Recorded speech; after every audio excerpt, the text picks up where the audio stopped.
حضرت محمد صلی اللہ علیہ وآلہ وسلم کی مبارک زندگی کا ایک نہایت دل چھو لینے والا واقعہ جو آپ صلی اللہ علیہ وسلم کے بچوں سے پیار، شفقت اور نماز کی اہمیت کو ظاہر کرتا ہے۔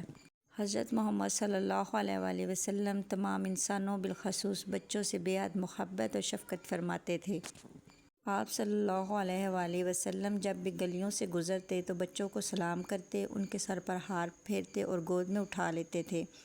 ایک دن آپ صلی اللہ علیہ وآلہ وسلم مسجد نبوی میں صحابہ کرام کے ساتھ باجماعت نماز ادا فرما رہے تھے۔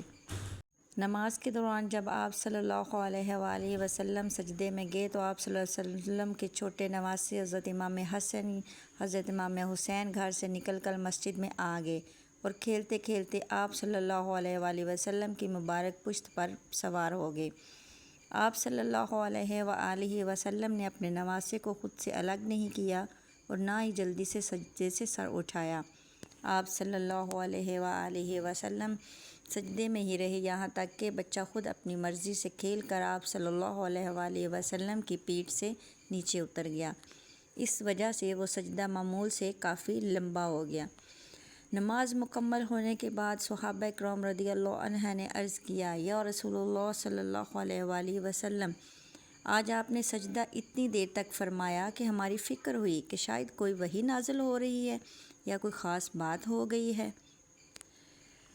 آپ صلی اللہ علیہ وآلہ وسلم نے مسکرا کر جواب دیا، ایسی کوئی بات نہ تھی، اصل میں میرا بیٹا نواسہ میری پیٹھ پر سوار ہو گیا تھا تو مجھے یہ بات پسند نہ آئی کہ میں اس کی کھیل اور خوشی میں جلدی کر کے اسے نیچے اتار دوں، اس لیے میں نے اس کے خود اترنے کا انتظار کیا۔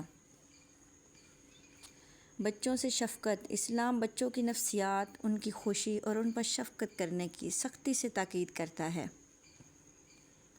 اللہ کی بارگاہ میں سجدے کی حالت میں بھی آپ صلی اللہ علیہ وآلہ وسلم نے ایک بچے کے احساسات کا خیال رکھا۔